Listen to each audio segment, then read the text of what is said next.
News ముందస్తుగా వచ్చిన రుతుపవనాలు స్లో అయ్యాయి. దీంతో రాష్ట్రంలో భారీ వర్షాలు ఆగిపోయాయి. అయితే అక్కడక్కడ తేలికపాటి వర్షాలు కురుస్తాయని వాతావరణ శాఖ ప్రకటించింది. వచ్చే వారం రోజులు ఎండల తీవ్రత ఎక్కువగా ఉంటుందంటున్నారు అధికారులు. ఖరీఫ్ సీజన్ పనులు ఇప్పుడే ప్రారంభించుకోవద్దని చెప్పారు.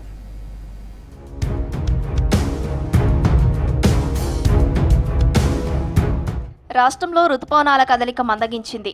దీంతో జిల్లాలో అక్కడక్కడ తేలికపాటి వర్షం కురిసే అవకాశం ఉందన్నారు వాతావరణ శాఖ అధికారులు. పశ్చిమ వాయువ్య దిశ నుంచి కింది స్థాయి గాలులు వీస్తున్నాయి. కరీంనగర్, పెద్దపల్లి, భూపాలపల్లి, ములుగు, కొత్తగూడెం, ఖమ్మం, నల్గొండ, సూర్యాపేట, మహబూబాబాద్, వరంగల్, హన్మకొండ, జనగామ, సిద్దిపేట, భువనగిరి, రంగారెడ్డి, హైదరాబాద్, మేడ్చల్, వికారాబాద్, సంగారెడ్డి, మహబూబ్ నగర్, నాగర్ కర్నూల్, వనపర్తి, నారాయణపేట, గద్వాల జిల్లాలకు ఎల్లో అలర్ట్ జారీ చేశారు వాతావరణ శాఖ అధికారులు. కొద్దిగా వర్షపాతం అనేది సాధారణంగా ఉంటుందన్నమాట. ముఖ్యంగా ఈ వారం రోజులు చూసుకున్నట్లయితే రాష్ట్రం మొత్తం మీదుగా అక్కడక్కడ మాత్రమే వర్షాలు కురిసే అవకాశం ఉంది. ఈ 5 రోజులు కూడా అక్కడక్కడ ముఖ్యంగా దక్షిణ ఈశాన్య జిల్లాలైన అక్కడక్కడ కొద్దిగా తేలికపాటి వర్షపాతం నమోదే అవకాశం ఉంది.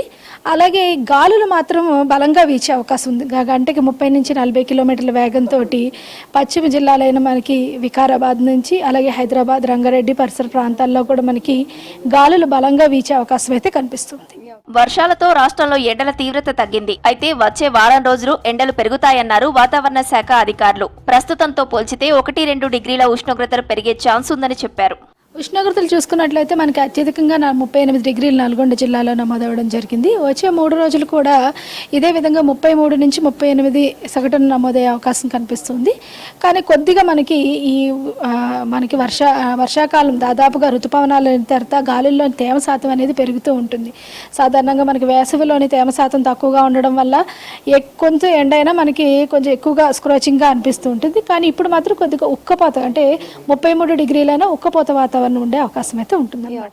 రాష్ట్రంలో రుతుపవనాలు ప్రవేశించనున్నాయన్న వార్తలతో రైతులు ఖరీఫ్ పనులు ప్రారంభించారు. అయితే ఇప్పుడు రుతుపవనాల కదలిక స్లో అయ్యాయి. 15 తర్వాత ఖరీఫ్ సీజన్ పనులు ప్రారంభించుకోవాలన్నారు వాతావరణ శాఖ అధికారులు. ఋతుపవనాలు వచ్చిన తర్వాత మనకి ఆగమనం అయిన తర్వాత దాదాపుగా ఉత్తర దిశకి వచ్చేటప్పుడు కొద్దిగా బ్రేక్ అనేది వస్తూ ఉంటుంది. దీన్ని లిటిల్ బిట్ లూ కండిషన్ అని అంటూ ఉంటాం. ఇది కంటిన్యూస్గా 15 డేస్ ఉంటుంది. మనకి దాదాపుగా 3 to 5 డేస్ ఉంటుంది. విత్తనాలు విత్తుకోవడం అయితే మంచి సమయం కాదు.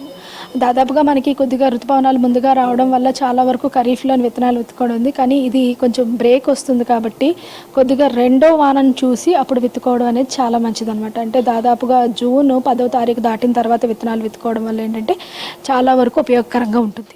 రుతుపవనాలు మందగించాయన్న వార్తలు రైతుల్లో కొంత నిరాశను నింపుతున్నాయి.